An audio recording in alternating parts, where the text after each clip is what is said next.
Pour réaliser la sauce italienne de la mère mitraille, vous allez noter une fois de plus les ingrédients au fur et à mesure.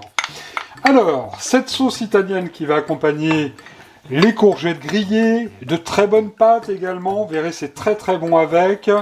Faites par exemple des spaghettis avec cette sauce italienne, ce sera absolument délicieux.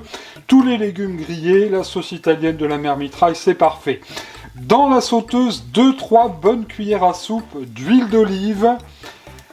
Je viens d'ajouter environ 3-4 échalotes émincées. Huile d'olive, échalotes émincées.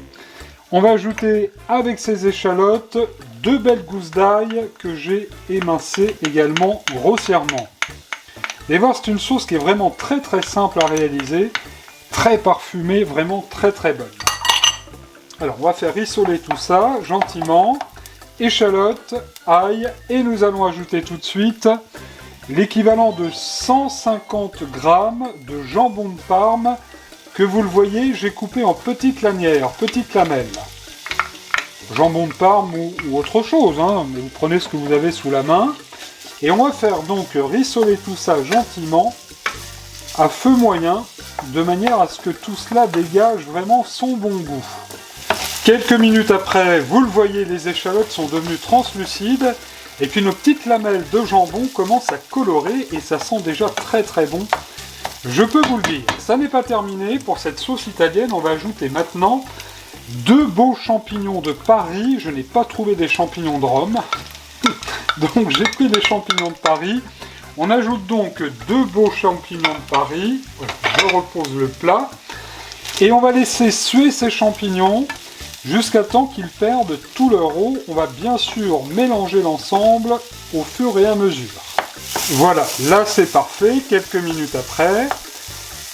Hop, et sans plus tarder, nous allons mouiller avec 25 centilitres de vin blanc. Alors un vin blanc simple, hein, n'allez pas prendre un vin blanc de grande qualité tel qu'un Sancerre ou un Pouilly fumé, ça ne servirait strictement à rien. Voilà, je remue un petit peu. On va laisser tout ça remonter en température. Ça n'est pas terminé, puisque maintenant on va y mettre un bon tour de poivre du moulin. Ça sent vraiment très bon. Hein. Vraiment, c'est une sauce qui sera parfaite pour accompagner nos courgettes grillées, ou les pâtes, comme vous voulez. Un petit peu d'origan.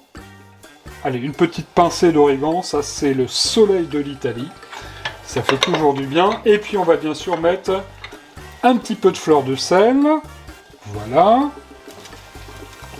Il n'y en a pas pour longtemps à faire cette sauce. Hein. Des amis qui arrivent au dernier moment, ou alors pour la famille, le soir, pour un dîner d'été, en terrasse, c'est parfait.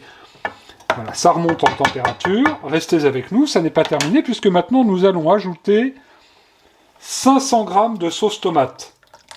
Alors, soit vous faites votre sauce tomate maison, où vous en trouvez de très très bonnes sauces italiennes dans le rayon de votre supermarché habituel ou bien encore en épicerie fine.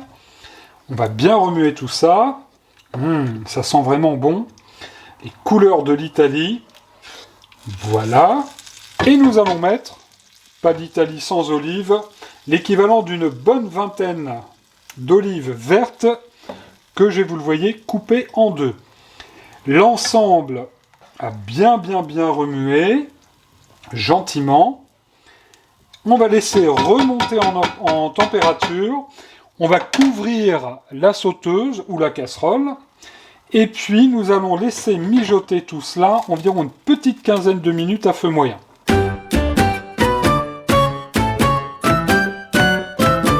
Une bonne vingtaine de minutes après, voyons le résultat.